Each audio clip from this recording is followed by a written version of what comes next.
విధ్వంసంతోనే యుగాలు మారుతుంటాయి మహారాజా. గ్రహ సంచారాన్ని బట్టి చూస్తుంటే యుగాంతం రాబోతున్న సంకేతాలు ప్రస్ఫుటమవుతున్నాయి.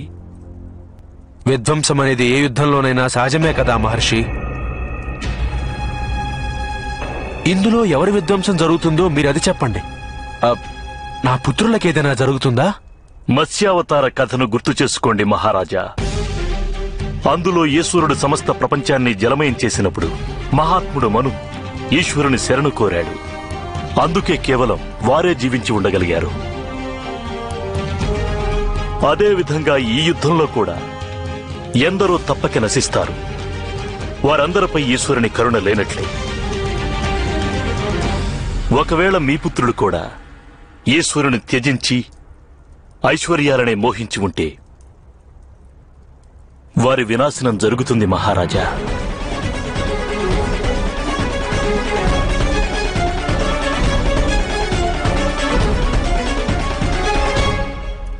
కానీ మా పక్షంలో సామర్థ్యానికి ఎటువంటి లోటు లేదు మహర్షి. మహితాత్ములు భీష్ములు, ద్రోణాచార్యుల వారితో పాటు మహారథి కర్ణుడు వంటి మహాయోధులు మా పుత్రులను రక్షించేందుకు గాను రణభూమిలో సిద్ధంగా ఉంటారు.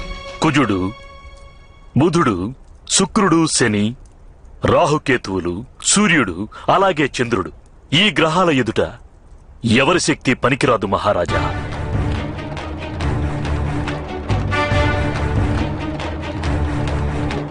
మృత్యు సమయమన్నది ఆసన్నమైనప్పుడు వారిని ఎవ్వరూ రక్షింపజాలరు. కానీ తమ వరకు ఆ దారుణాలను ఎదుర్కొనేందుకు మీ మనసును సిద్ధం చేసుకోవాలి మహారాజా. తప్పదు. మీ అభిప్రాయం? మా పుత్రుల్లో ఎవరైనా మృతి చెందుతారా ఈ యుద్ధంలో? కురువంశం సంపూర్ణంగా నశించిపోతుంది.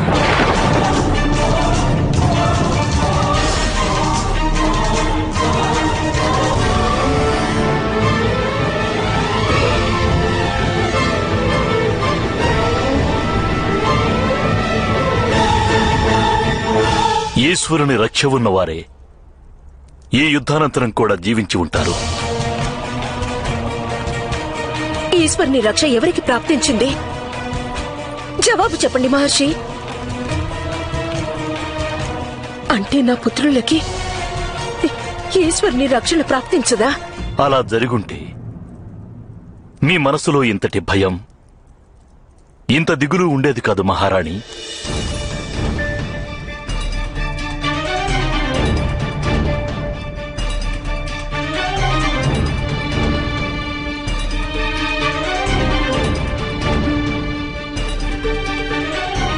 నా పుత్రులందరూ మృతి చెందుతారా?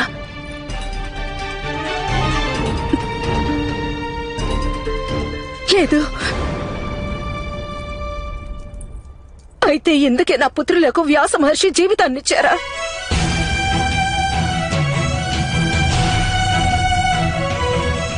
నా పుత్రులను సజీవంగా ఉంచేందుకు ఏదో ఉపాయం ఉంటుంది కదా మహర్షి.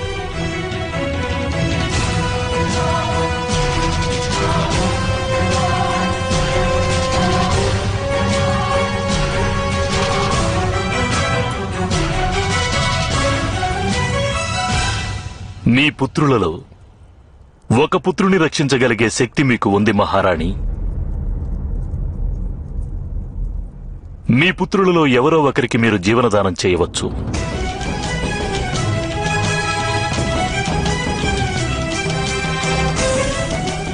ఒక పుత్రున్నా?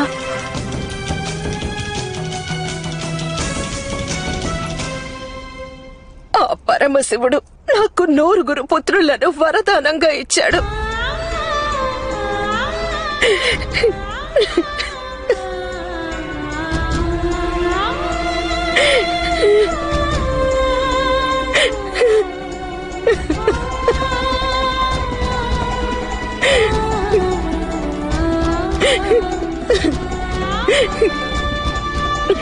నూరుగురు పుత్రులు నా భర్త సామ్రాజ్యాన్ని విస్తరిస్తారని నేను అనుకున్నాను మహర్షి.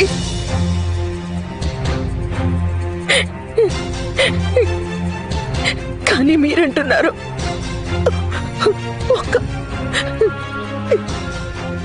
కేవలం ఒక్కరిని సజీవంగా నేను చూడగలనని.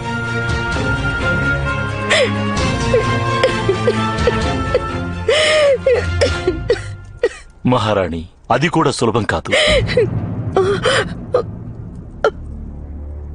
కానీ ఒక యోగం ఎలా ఉందంటే అది కురువంశ వారసులలో ఒకడిని సజీవంగా ఉంచుతుంది.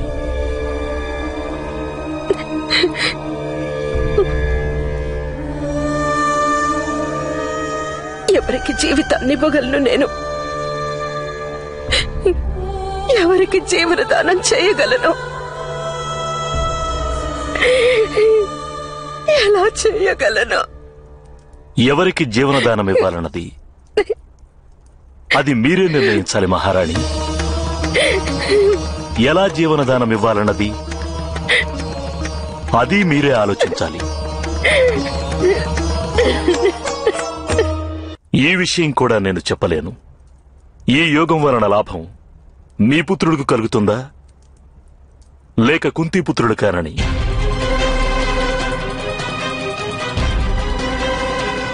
నేను కేవలం ఇది మాత్రమే చెప్పగలను. కురువంశంలో ఒక దీపమే వెలుగుతూ ఉంటుంది. జ్ఞాపకం ఉంచుకోండి,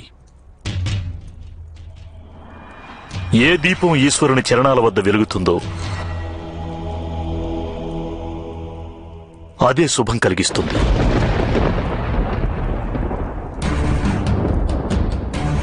కురువంశం సంపూర్ణంగా నశించిపోతుంది. ఈశ్వరుని రక్ష ఉన్నవారే ఈ యుద్ధానంతరం కూడా జీవించి ఉంటారు. ఈ విషయం కూడా నేను చెప్పలేను. ఈ యోగం వలన లాభం మీ పుత్రుడికి కలుగుతుందా లేక కుంతీపుత్రుడు కానని. ఏ దీపం ఈశ్వరుని చరణాల వద్ద వెలుగుతుందో అదే శుభం కలిగిస్తుంది.